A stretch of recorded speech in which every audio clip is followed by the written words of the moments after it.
Olá, boa noite, tudo bem? Está começando mais uma edição do Jornal da Difusora. É bom estar interligado com você e todo o Maranhão a partir de agora. Vamos aos destaques de hoje. Laudo com a causa da morte do juiz Fernando Cruz deve ficar pronto na próxima semana. PM atropelada por carro dentro de condomínio segue internada em hospital na capital. Após explosão em bancos, falta dinheiro em caixas eletrônicos no interior do estado. Estimativa populacional do IBGE pode alterar coeficiente do Fundo de Participação dos Municípios. E ainda, Flávio Dino recebe equipe do Sampaio Correia após garantir acesso à Série B do Brasileiro. Seja bem-vindo à sua casa, está começando agora o Jornal da Difusora.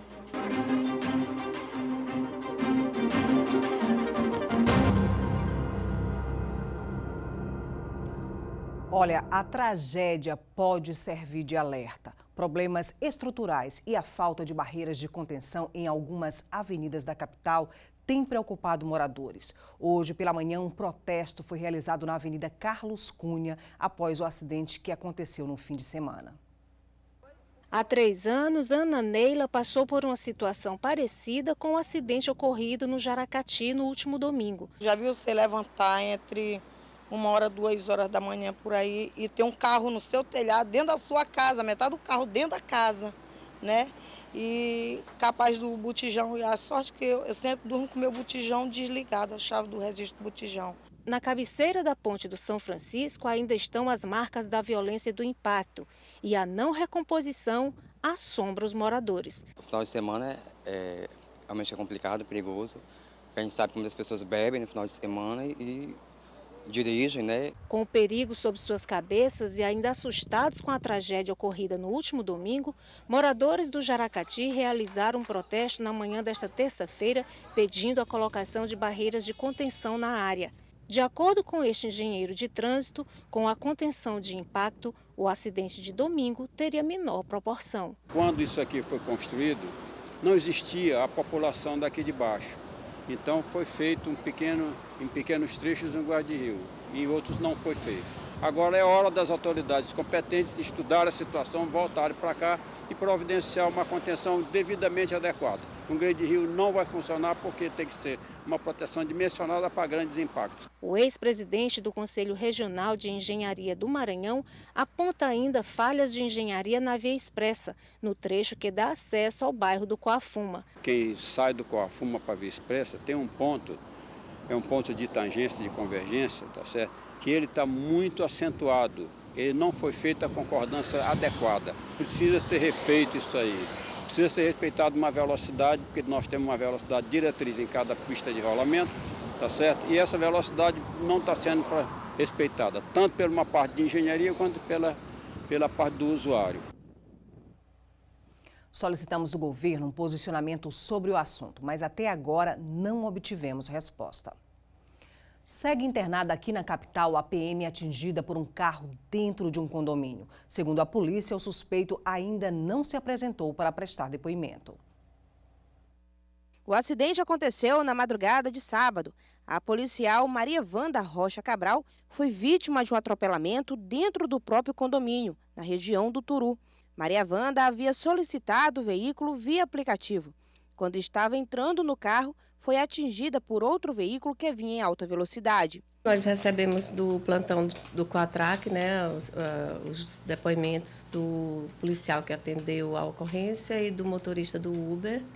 Eles prestaram depoimento acerca dos fatos e o advogado do autor, ele vai apresentar nos próximos dias o cliente dele, para a gente fazer o interrogatório. A vítima foi socorrida no local e está internada em um hospital particular. O causador do acidente, no momento, saiu sem prestar socorro, mas já foi identificado e será apresentado na Delegacia de Acidentes de Trânsito para dar continuidades às investigações. A gente precisa ouvir a vítima, né, se ela tiver em condições, quando ela tiver em condições físicas e mentais, né, a gente vai ouvi-la, ouvir a sua versão e dar continuidade ao caso e mandar para a Justiça. E agora a gente faz um giro de notícias pelo Maranhão. Um pastor identificado como Jorge Magalhães, de 61 anos, foi encontrado morto ontem em uma praça na cidade de Imperatriz. Segundo familiares, ele saiu de bicicleta para passear quando foi abordado e espancado por um homem que está foragido. A polícia acredita que ele tenha sido vítima de roubo seguido de morte. Uma mulher identificada como Márcia Pires, de 31 anos, morreu hoje pela manhã após uma colisão entre uma motocicleta e uma carreta na BR-135, na saída de Santa Rita. De acordo com a PRF, a vítima conduzia a moto pelo acostamento quando acabou colidindo e caindo debaixo da carreta. O condutor foi encaminhado para a delegacia do município, onde prestou depoimento e foi liberado.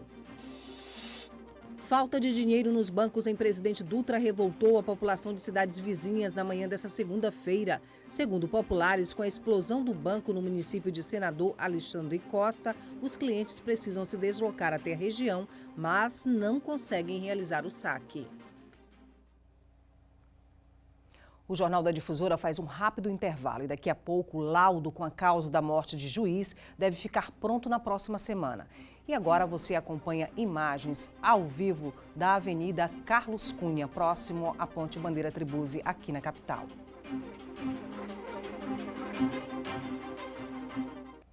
E foi enterrado hoje pela manhã o corpo do juiz Fernando Mendes Cruz, de 50 anos. Ele foi encontrado morto dentro de casa aqui na capital. A polícia segue investigando o caso.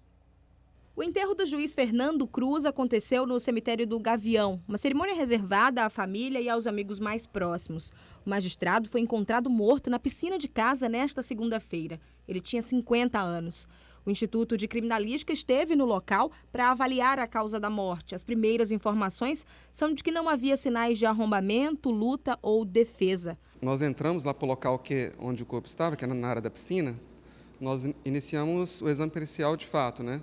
Fomos fazer a varredura no imóvel para ver se tinha algum desalinho de objeto, algum sinal de escalada ou arrombamento no imóvel. Então, a gente não verificou nada nesse momento lá. A gente constatou no local, nós verificamos que não havia lesão externa.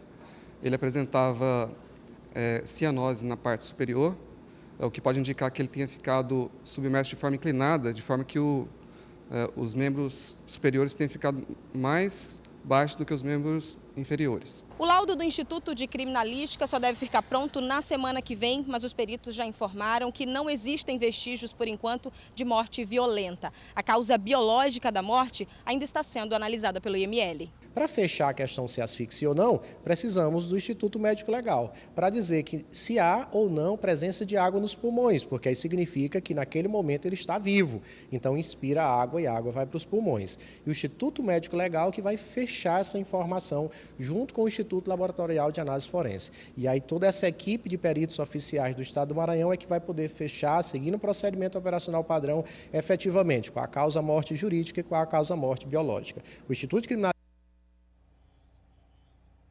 E o número de veículos recuperados após serem roubados em Imperatriz tem diminuído, segundo a Polícia Civil. Veja na reportagem de Micaele Martins. Em todo o ano passado, de 364 veículos roubados, 266 foram recuperados. E neste ano, de janeiro até agora, o número de veículos recuperados chega a 215. Ainda neste mesmo período, já foram registrados 103 furtos e 112 roubos de veículos em toda a regional de Imperatriz. Os dados são da Polícia Civil. O comparativo com o ano de 2018, ele deu uma pequena diminuída, né? Não quer dizer que seria o ideal, né? O ideal é se não existisse nenhum furto, nenhum roubo. Mas deu uma pequena diminuída, a gente vê isso aí como um combate repressivo, bem como ostensivo por parte da Polícia Militar, que fica aí fazendo a prevenção nas ruas, evitando o assalto para que ele não chegue até ao passo de ter que ter uma investigação. Ainda de acordo com os dados do delegado regional, o local com maior incidência desses crimes em Imperatriz é aqui no centro da cidade, principalmente em relação a furtos de motocicletas. A estudante Lauane, por exemplo, toda vez que vem ao centro da cidade, redobra a atenção. Procuro sempre estacionar onde tem outras motos e sempre trancando o guidão e não deixando nenhum material, tipo meu objeto, dentro da moto, dentro do banco da moto. Para tentar evitar que seu veículo seja roubado ou furtado, o delegado alerta para alguns cuidados. O local onde vai estacionar, a luminosidade, horário, ver se tem população passando por ali, não deixar em local ermo. E também tem a possibilidade de colocar estacionamentos pagos, né? Para evitar aí um prejuízo. Olha, altas temperaturas são esperadas para os próximos meses na região dos Cocais. Em Caxias, a previsão é de chegar até 40 graus. Por causa das altas temperaturas, nos meses de setembro, outubro e novembro, vale tudo para se refrescar. Relaxa, às vezes a gente está estressada, dá uma relaxada. Nos próximos meses, em nossa região, a previsão é de muito sol. E as temperaturas ficam facilmente nos 35 graus durante o dia e mínima de 20 no período da noite. Segundo esse especialista, todo esse calor é devido à localização da nossa região e por isso só temos uma estação o ano inteiro, o verão. Caxias está a mais de 300 quilômetros distante do mar. Esses três fatores influenciam para as elevadas temperaturas na cidade de Caxias. A latitude, a altitude, a continentalidade e a maritimidade. Aliado também à questão da vegetação e dos corpos hídricos, que são riachos e rios, que nós temos aqui em Caxias. Com essa onda de calor para os próximos meses, o jeito é aproveitar o que a natureza tem de melhor em Caxias para se refrescar. Banho bom, hein? E agora a gente confere a previsão do tempo para amanhã.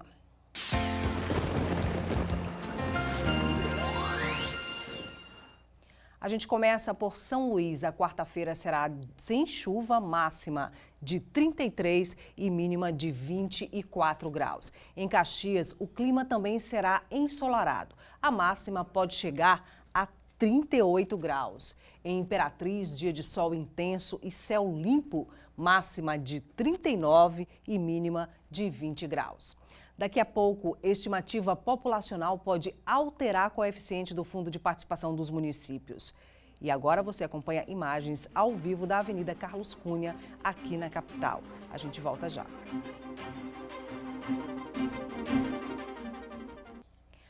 A estimativa populacional divulgada pelo IBGE provocará alteração concreta no coeficiente do Fundo de Participação do município. Veja na reportagem de Geice Gomes. O Fundo de Participação Municipal é como uma pizza de 2 sabores, feita com os ingredientes imposto de renda e imposto sobre produtos industrializados. 22,5% dessa gostosura é comido pelos municípios ao longo do ano.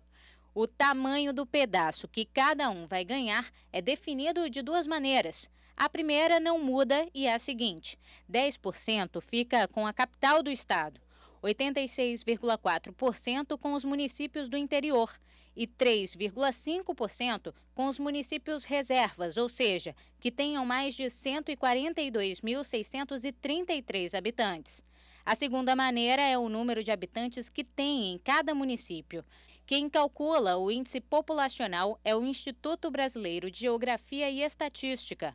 O último levantamento foi publicado no Diário Oficial semana passada. No Maranhão, Bacabeira, Carutapera, Porto Franco e Raposa tiveram crescimento populacional suficiente para a mudança de coeficiente, ou seja, para receber um pedaço maior da pizza.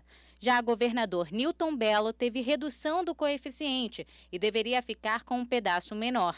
Apesar da diminuição da população, o município não terá redução dos repasses até o ano que vem, porque com a lei complementar editada pela Presidência da República em janeiro deste ano, os valores dos repasses estão congelados. Para o Maranhão não tem um impacto tão grande, porque nós só tivemos um município que caiu. Então, no momento que um município ele cai o coeficiente, acaba aumentando para os demais. Mas essa diferença de 0,2 que vai ficar mantida para o município de governador Newton Bello não tem impacto financeiro grandioso que cause qualquer problemática às administrações.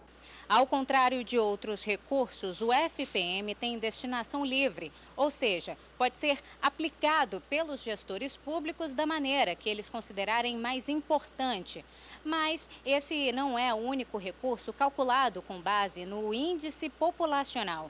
Por isso, o levantamento feito pelo IBGE tem tantos impactos no desenvolvimento dos municípios. Nós temos os programas sociais que estão levados em consideração aí a população, o próprio índice do ICMS, que também leva em consideração isso, o 5% do coeficiente é calculado em cima da população, tá? E os programas do governo, do Ministério da Saúde também levam em consideração a população. Definido o último classificado para a Série B do ano que vem, é o Juventude de Caxias do Sul, que ontem venceu de goleada o time do Imperatriz. Com o estádio Alfredo Jaconi lotado, os donos da casa abriram o marcador nessa cobrança de falta do experiente Renato Cajá. Depois ele recebeu essa bola do goleiro do Juventude, se livrou da marcação, viu Jean mal colocado e fez esse golaço. Vamos ver de novo porque esse pagou o ingresso. Na falha da defesa, Dalberto Cruz e Carlos Henrique Livrinho marca o terceiro dos gaúchos. O Imperatriz ainda perdeu a chance de diminuir no rebote de Manuel Cristiano.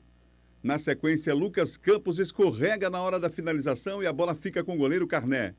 No segundo tempo, o Imperatriz marcou nesse lance com Lucas Campos, mas o gol é anulado por impedimento.